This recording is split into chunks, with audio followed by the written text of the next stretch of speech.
Oh hey, what's up? Name's Diehl, Jace Diehl, the biggest Pixar connoisseur on the WWW. Tad Stones is the creator of Darkwing Duck and Rescue Rangers. What you may not realize is he also produced Buzz Lightyear of Star Command. Buzz Lightyear of Star Command, which aired from 2000 to 2001, was a 2D animated series based on Toy Story. It features Buzz Lightyear alongside his team of newly recruited space rangers as they battle evil Emperor Zurg, sworn enemy of the Galactic Alliance. To infinity and beyond! My mission: intercept and secure years of animation knowledge from Tad, using a closely guarded Star Command secret weapon, the interview. Hello? Hey, Tad. Hey! So, I want to start at the beginning of how you even got brought on to Buzz Lightyear of Star Command. Like, when was this project first said to you? It was after Toy Story, before Toy Story 2, because Toy Story 2 was actually in development as a direct-to-video, and then Pixar finally said, wait a minute, this is the start of something good, we're going to take that. And we said, but this is going to come out before the sequel. And this was a pitch to Michael Eisner. Hello, I'm Michael Eisner, head of the Walt Disney Company. We knew that was a iffy thing, and he had no problem with it. We move on to production, and for whatever reason, we had a kind of like, here's where we are type meeting, but there were different executives in the room.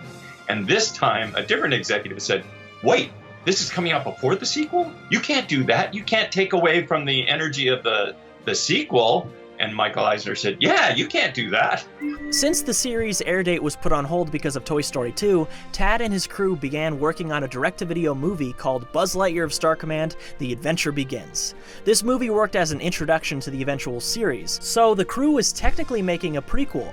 They had to reverse engineer everything they created in the show, from how the characters first met to the history of Star Command.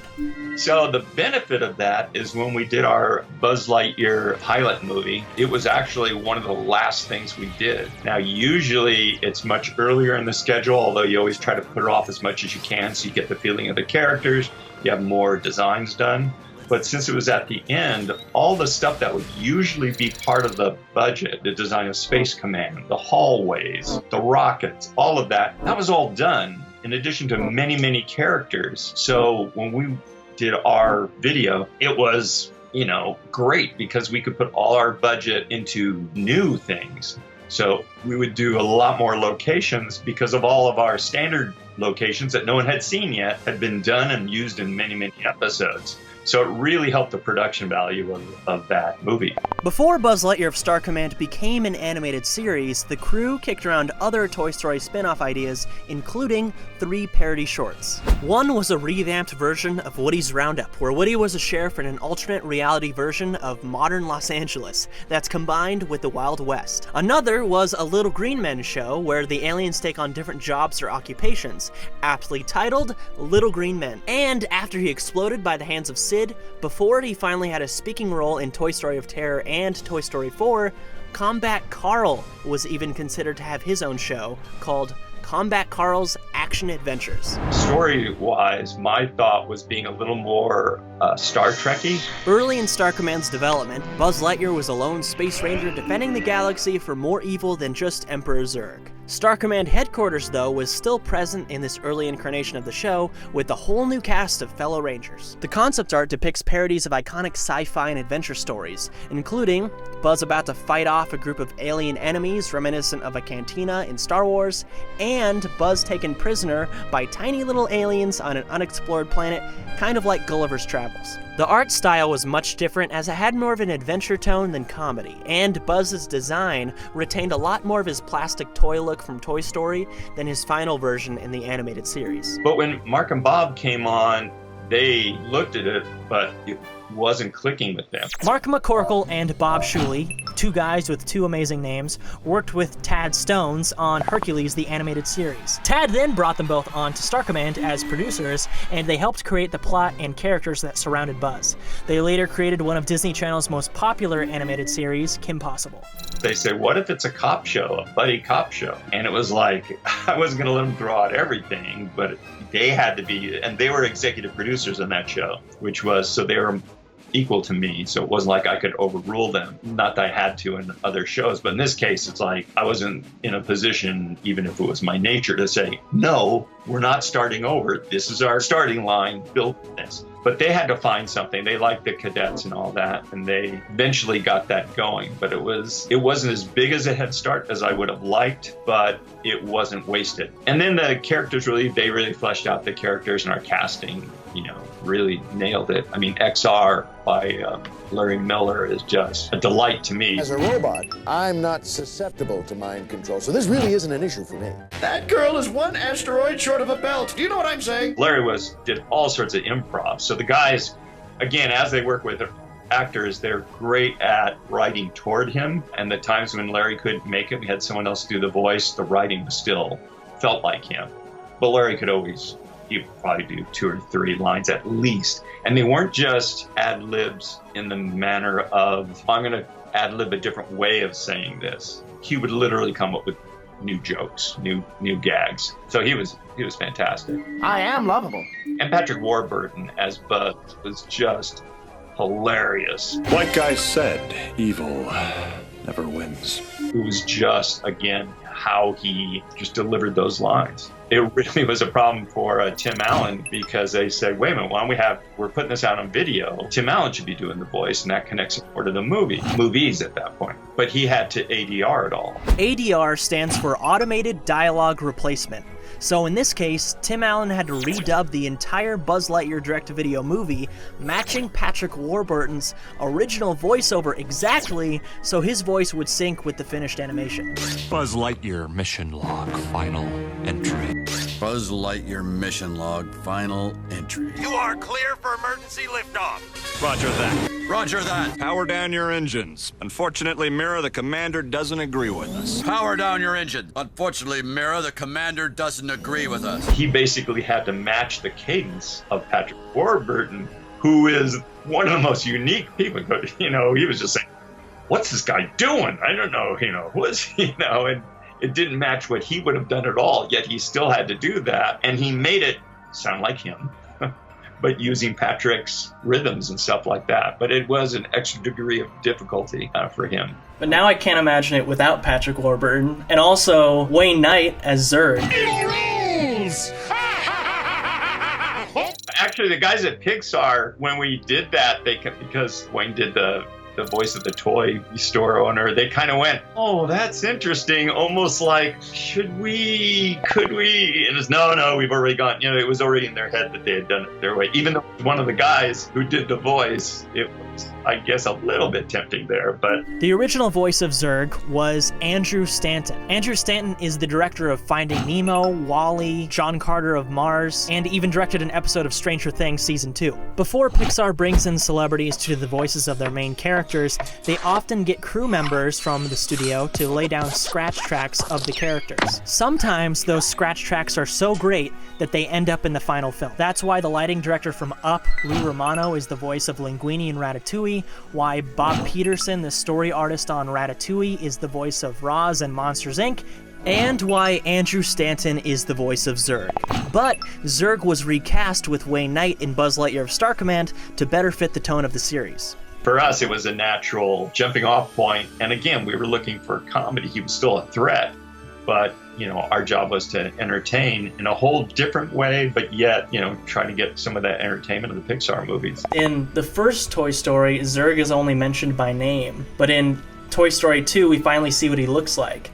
So did you guys get to see concept art for Zurg in order to incorporate him into the show? Yes, we did. Got to sign away your soul, but, got to see the things that we needed to see. And even then, Zurg was, just a toy.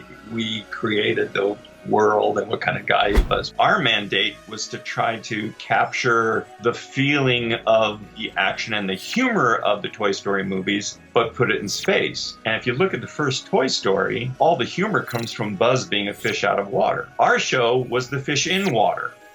Buzz was in space. So it's like, wait a minute, he is the fantastic hero that he talks about being. So we had to rethink how to do that and came up with the idea of the team, basically the cadets and whatnot, that he put together because that gave us a different kind of humor. That made the show in concept a way different show than what was thought of by John Lasseter.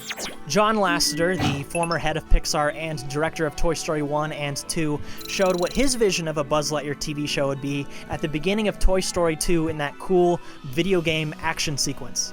So, we meet again, Buzz Lightyear, for the last time. Not today, Zurg. There was also a deleted scene from the beginning of the original Toy Story with Andy watching a 2D animated series titled Buzz Lightyear Defender of the Universe. Wow, Buzz Lightyear!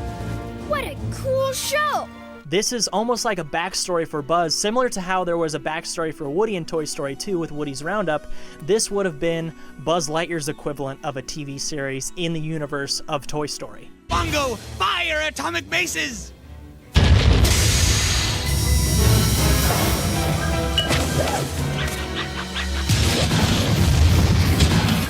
Bongo! It depicts Buzz as this stoic, over-the-top hero and Zurg as the comedic relief. And, fun fact, this is the first time we would have ever seen Zurg in the movies because he actually first appeared in Toy Story 2, so his design here is way different. No! It can't be! Buzz Lightyear!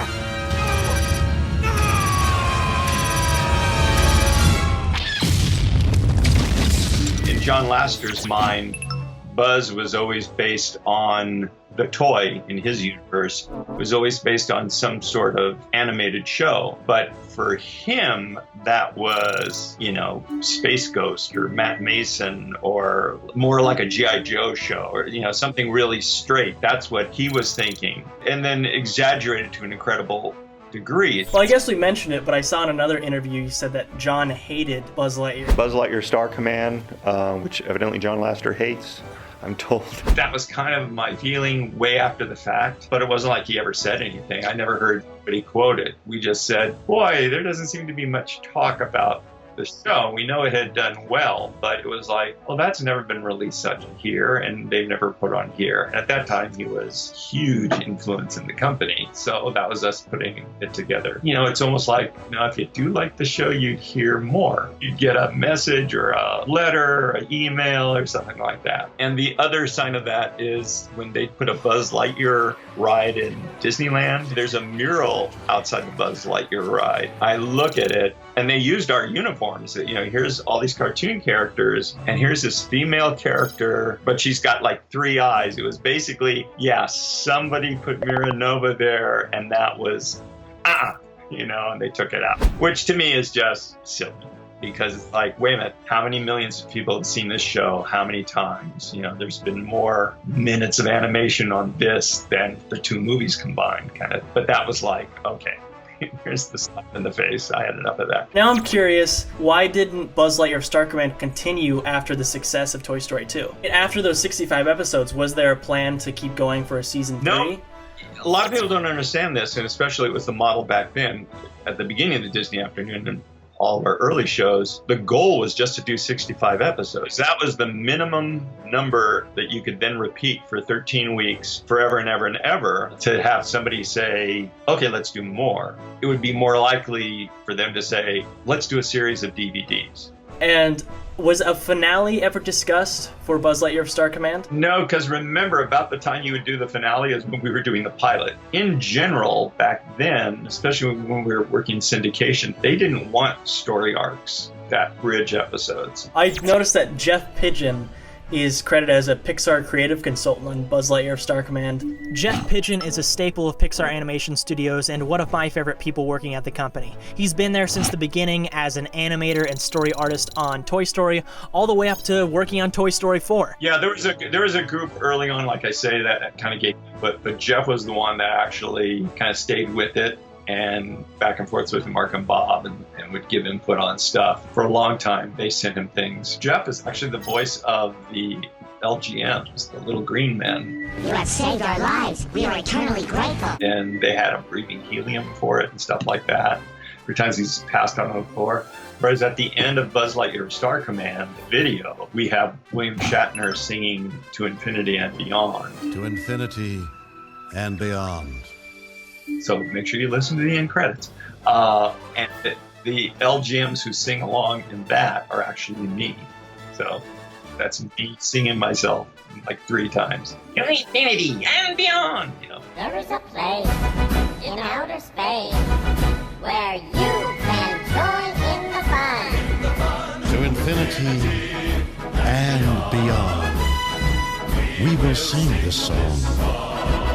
So say goodbye. Now it's time to fly to infinity and beyond. So say goodbye. Now it's time to fly to infinity and beyond. Hey, thanks for watching, and special thanks to Tad Stones for taking the time to do this interview. Buzz Lightyear of Star Command was always a favorite growing up, and I'd love to watch it again. Maybe on Disney Plus, Disney's new streaming service. If you would want to watch it again too, tweet to Disney and let them know. Maybe it'll happen? I don't know. I'm Jace Diehl signing off. Be sure to subscribe here for more Disney and Pixar content. See ya.